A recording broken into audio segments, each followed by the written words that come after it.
Hey there, my name is Nin, and I recently picked up Dead by Daylight for the first time.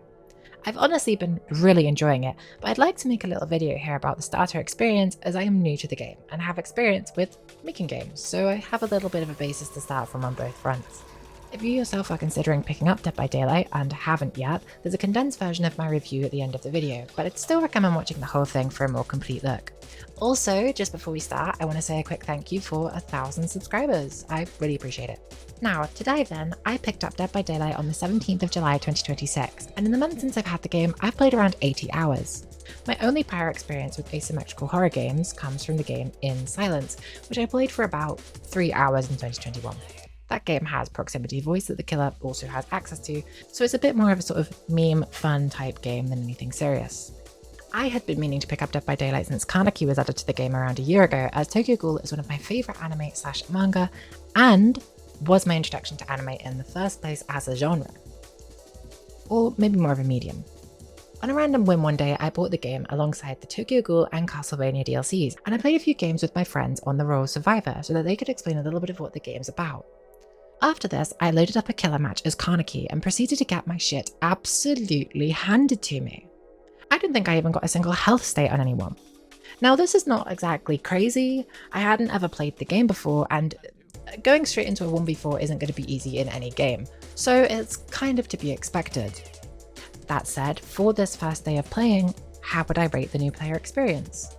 Well, on the first day alone, I'd have to give it a 4 out of 10. Let me explain why. The game does at least have a tutorial with information that is true, and there is a little blurb under each killer power and perk so you can find out what everything does, which leads to it having some points. But the lack of any visuals to show this or an obvious bot game mode made it a little difficult to understand how things worked in the game. Now, as of the Chorus of Sin chapter, which either comes out soon or is out right now when this video releases, there are little videos and tips under each killer power telling and showing you how they work. I watched a few of these in the PTB and they are generally helpful and will probably bump the score up to a 5 out of 10. However, the issue of the amount of perks and each of these doing wildly different things, alongside add-ons that aren't really explained very well, is still present in the game and damages the understanding for newer players.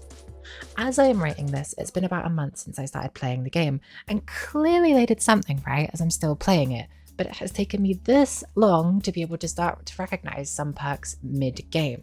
The lack of clear info on how a lot of survivors might run something like Dead Hard or Sprint Burst made those first few matches very difficult. Now, I mentioned a bot game mode, and Dead by Daylight actually does have one. If you start a custom match, you can add as many bots as you like. However, this is not told to new players, so new players trying to practice killer are probably just going to load straight into a normal match without knowing this option exists, and potentially have a bad experience because the matchmaking isn't exactly amazing. On top of that, whilst I did eventually figure out how to get into a bot match, it only helped me to understand certain killer powers like Kaneki's. The bots themselves just suck as enemies. They don't behave like players do at all, so it's generally quite unhelpful. They have all of the info on everything in the game at all times, and they play like it. If you load up a game on the Demogorgon and place a portal, the bots will instantly know where it is and will beeline to remove it. You also can't really mind game the bots as they input read you, and they always know where certain important resources like hex totems and the hatch are, which makes playing against them as a new player as a tool to learn generally not a very good idea, as they won't play like real players at all. I found this experience somewhat similar to playing against bots in a fighting game. This is, however, another knock against the game's new player friendliness. Now, no game has perfect bots, but most games got bots can act as an introduction to the game, as they don't act like they know information that they shouldn't. For example, bots in Deadlock or League won't randomly just find you or your wards that are in the most random backwater area of the jungle, because whilst they do know where you are, they don't play on that information. That information is, for all intents and purposes, unknown to the bot. This doesn't mean that these games' bots are perfect, but they are a better introduction than Dead by Daylight's. This is just because Dead by Daylight bots don't operate in this way. Instead, they know everything at all times and will always be one step ahead. That doesn't mean it's impossible to win against the bots or that they're particularly difficult, because whilst they do know all of this info, they don't play off it like an actual player would. Quite frequently, the early part of a bot game will be spent with them getting all the gens really quickly until they put themselves into a 3-gen situation and then lose because of it. Some real players will do this as well, but those are generally easier games because you can mind game those players, so you've probably already got one player out before they'd even put themselves in that situation to begin with. This is all to say that Dead by Daylight only really has two real ways to learn. One is just playing the game itself completely raw, which can feel a little bit rough if you hard lose every single game, regardless of which role you're playing. The other option is to be taught, either by friends or by something like YouTube, and I used a combination of both. Within the first week, I understood the game at a baseline level and was able to win on both roles without too much effort. Now, when it comes to the new player experience in terms of community resources, Dead by Daylight is one of the better games I've played. This is because of people like Otsdava, who basically every Dead by Daylight player knows. Ots has some great guides on the basics of the game, how to play each role, what certain perks do, etc. And he is not the only one. There are plenty of other Dead by Daylight YouTubers who have amazing resources for those who need them. This made learning the game a lot easier for me, but if you're someone who doesn't want to watch YouTube to learn things or doesn't have the time, then you're going to have a much harder time learning.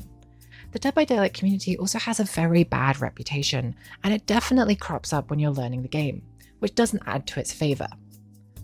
On any learning resource related to the game that's not in the game itself, there are always comments with people arguing about which role is more powerful, which perks or killers need nerfing, why one role is entitled, why people who play X character are monsters, etc.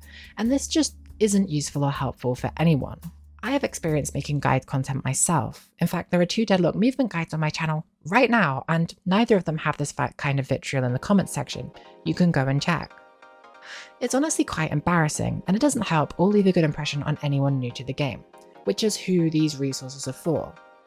The other thing to mention about the community is the fact that there is a very large amount of content on the internet from Dead by Daylight creators where they are bullying the other role, regardless of which role they're playing.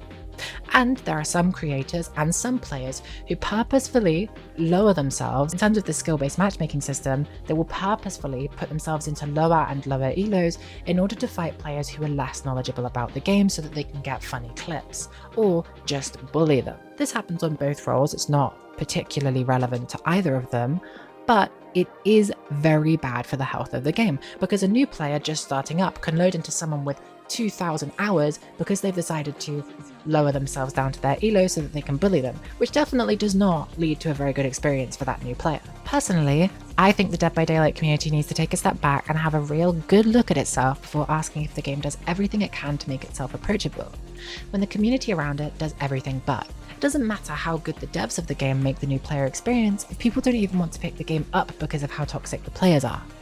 Now, this doesn't really stop me from enjoying the game personally. I willingly tried out League in 2025 for the first time despite knowing what that game's community was like, and I generally enjoyed it as well. I don't tend to interact with game communities in any way besides posting the odd video here and there, so this type of behaviour doesn't tend to affect me. But I did think it was worth bringing up, as it definitely does affect the new player experience for a lot of people. Next, I want to talk a little bit about builds, this being perks, add-ons, offerings, and most importantly, blood points. I'm assuming most people watching this video have played Dead by Daylight, but if you haven't, blood points are a currency used to unlock perks, add-ons, and offerings. These are all slightly different things, but essentially they all lead to the same thing of being a part of your build, which affects how you play and lets you do certain extra things to help you win. Survivors get one extra thing in the form of items, as they don't have the powers that killers do. Now, this system is really quite bad for newer players, but there's already a way to fix it in the game itself, which I will get to after this segment. The main reason it sucks for new players though is because you have to upgrade your characters with these blood points if you want to learn the game at all. However, considering how much choice there is, you're not going to know what to put where even if you do upgrade your characters, and there's no resource in game to tell you what you're supposed to do. You're basically forced into going to an external resource to find out what to put into your build. Perks are also character specific, and in order to unlock them globally, you need to level that character to level 50. Or level 150 if you want them to be the highest tier by default. Leveling a character to level 50 costs about 1 million blood points, which generally takes multiple hours worth of matches. This is fine if you have the time to spend doing it and are okay with the grind, but if not, then getting to a point of having the perks needed to start properly learning your first character is going to take a while. This delays the process of even properly starting to learn the game and still requires external resources. It also locks you into one character. This is somewhat of a killer-specific issue, as survivors are kind of just skins with perks attached, and once you prestige them, you can pick whichever one you want, and have the same exact build every single time. But on killer, because they each have a unique power and add-ons, it means once you pick a character to learn, you need to get the other characters needed for their build, level those characters, then level the one you want to play so that all of those perks are leveled up and you have add-ons and offerings, which basically means you've sunk all of the points you could possibly want into making sure this character is built enough that if you then figure out another character you want to play, you have to do it all again and it's another huge grind. Of course, you could play without perks or with perks that haven't been leveled or thought about at all if you do just want to try characters out, but it's going to make the game much harder, which is not what new players want to be doing. New players should really get every starting character at Prestige 1, and realistically should get around 10 million blood points for free just for getting the game, as honestly it takes way too long for new players to properly have a build for their character when just starting out. This also is not to mention that survivors and killers share blood points, so you can only really level one role at a time. On top of all of this, I haven't mentioned the other glaring issue with currency in Dead by Daylight. There are two other permanent currencies alongside blood points, those being auric cells and iridescent shards. Auric cells are your regular premium currency that you get in every game, and these can be used for cosmetic and character unlocks alongside the battle pass. Iridescent shards, on the other hand, are a relatively sparse free currency that let you unlock non-licensed characters and some cosmetics as well. Though the cosmetics are really expensive and not worth it in my opinion unless you've unlocked every non-licensed character.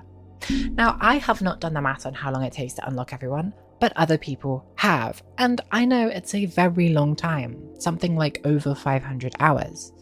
When part of the game's character building system is locked behind unlocking other characters that can take hundreds of hours to unlock, and then leveling those characters, it makes getting into the game quite difficult.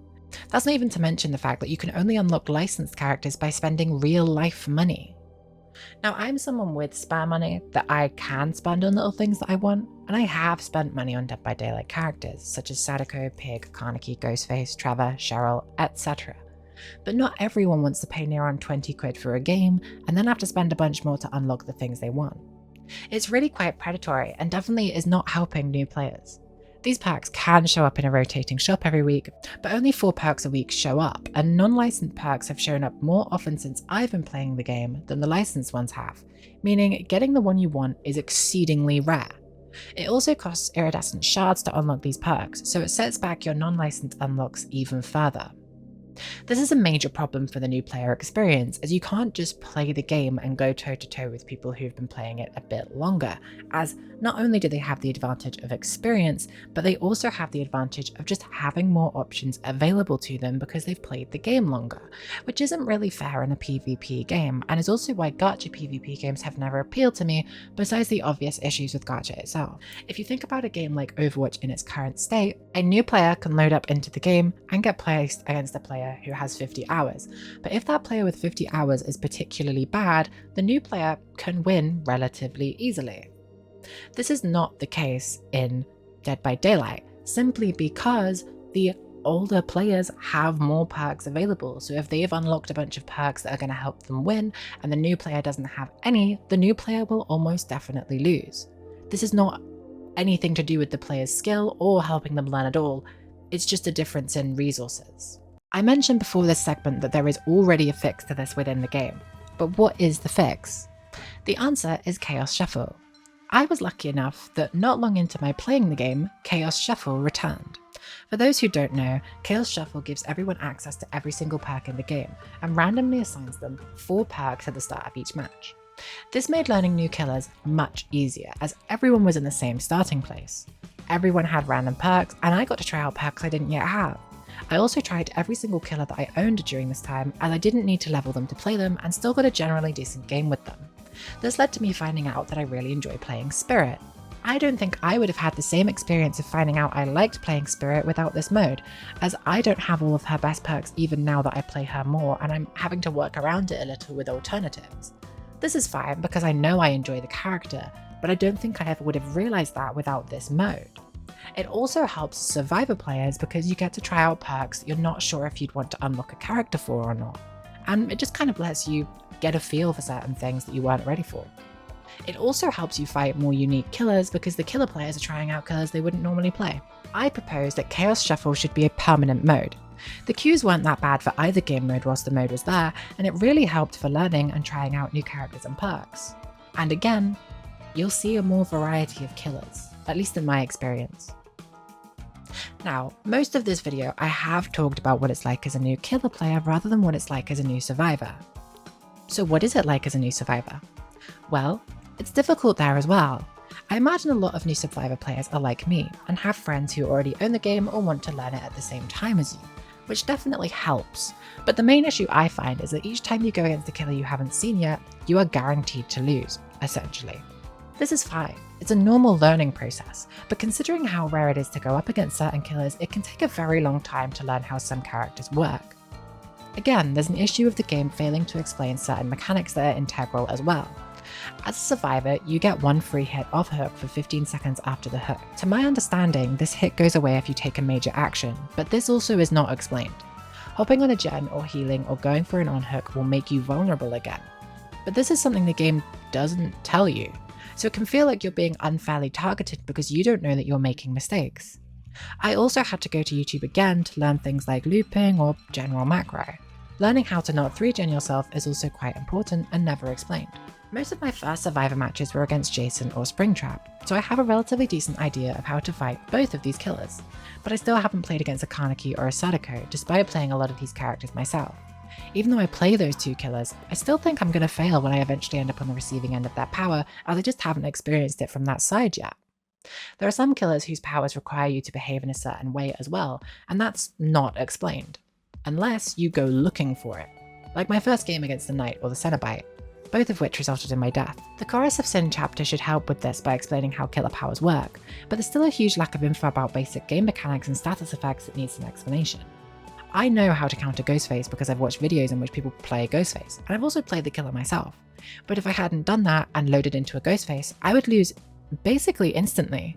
The counterplay to Ghostface is very, very simple, but it's never told to you, never highlighted that I should go to the killer page, pick Ghostface and read his power just in case I run into him in a match.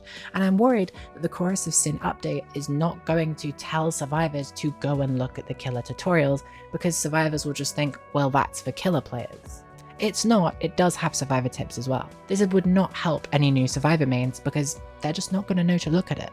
Part of the reason I haven't spoken too much about Survivor is that the Chorus of Sin chapter is coming soon and it may fix some of these issues. But the other reason is twofold.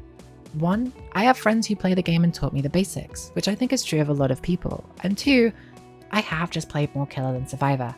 I like being my silly little creatures with silly little abilities more than the guy running away, so it's what I gravitated towards. But that's not to say that I haven't experienced being a new survivor, as I have played both roles. After all of that, I'm going to grade Dead by Daylight's new player experience at a 6.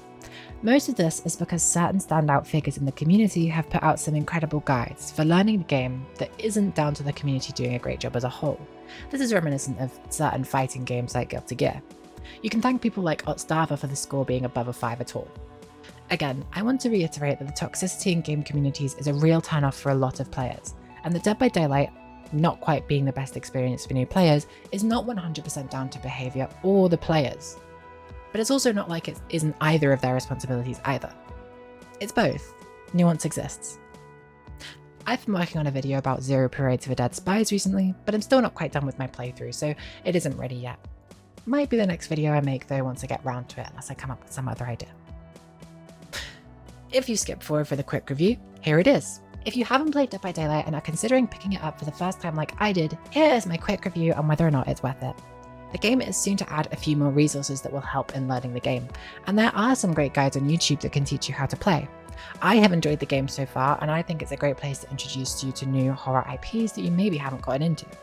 It also has some downsides like scummy monetization and a toxic community, but in terms of gameplay it is really fun. There's also been an announcement for a visual update coming sometime in 2027 that looks stunning, and I can't wait for that to release. So the game does have life in it, and it looks like it'll be getting a new shiny coat of paint soon if that interests you. Overall, I do think it's worth getting into, but there are downsides you need to be aware of, which I've already mentioned. Thanks for watching, and hopefully I'll see you guys next time.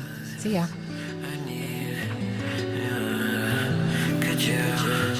Peace out. fire.